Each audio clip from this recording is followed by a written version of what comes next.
بسم اللہ الرحمن الرحیم۔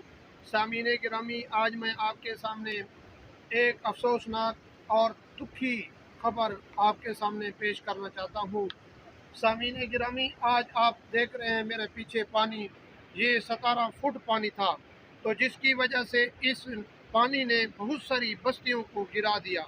جو حضرات میری چینل پر نئے آئے ہوئے ہیں تو ان سے درخواست ہے کہ میرے چینل کو سبسکرائب بھی کریں اور بیل آئیکن کو ضرور دبائیں، اور یہ ویڈیو آخر تک سنیں کہ میں آپ کو بتاؤں گا کہ اس پانی کی وجہ سے کتنی بستیاں گر چکی ہیں اور کتنے لوگ اپنے گھر سے بے گھر ہو چکے ہیں۔ سامعین گرامی، یہ ویڈیو آپ آخر تک سنیں اور اس ویڈیو کو زیادہ سے زیادہ شیئر کریں کہ حکمران، وقت کے حکمرانوں تک یہ ویڈیو پہنچے اور غریب عوام کے ساتھ یہ لوگ حکمران امداد کریں اور ان کو اپنے گھر بنا کر دیں۔ سامعین گرامی، یہ 17 فٹ پانی تھا۔ آپ کو میرا کیمرہ مین دکھائے گا کہ یہ کتنا پانی ہے۔ اس وقت یہ پانی یہ کل رات سے چل رہا ہے، ابھی تک یہ پانی ختم نہیں ہوا۔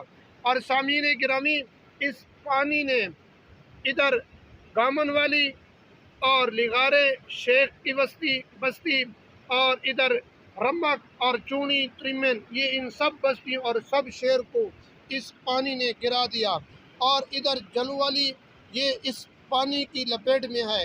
دعا کریں کہ اللہ تبارک و تعالی تمام دوستوں کی حفاظت فرمائے۔ سامعین گرامی، آگے چلے جائے، رمک سے آگے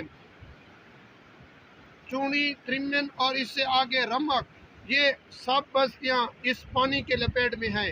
یہ ہم پر اللہ تبارک و تعالیٰ کا عذاب نازل ہوا ہے۔ سامعین گرامی، جو حضرات میرے چینل پر نئے آئے ہوئے ہیں ان سے درخواست ہے کہ میرے چینل کو سبسکرائب بھی کریں اور بیل آئیکن کو ضرور دبائیں۔ اور سامعین گرامی، میں اپنے کیمرہ مین کو کہوں گا، یہ پانی جہاں گر رہا ہے یہ کتنے گہرائی کی طرف گر رہا ہے، یہ آپ کو میرا کیمرہ مین وہ ویڈیو دکھائے گا جہاں پانی گر رہا ہے۔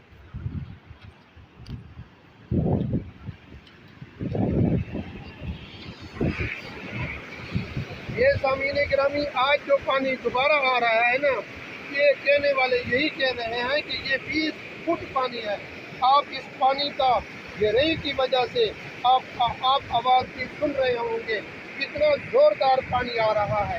یہ ویڈیو کو زیادہ سے زیادہ شیئر کریں اور وقت کے حکمرانوں تک یہ بات پہنچائیں۔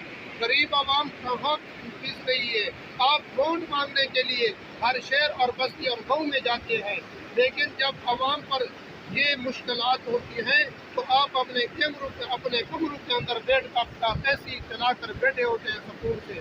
عوام کے دکھ اور آواز کی ساتھ بنے۔ والسلام۔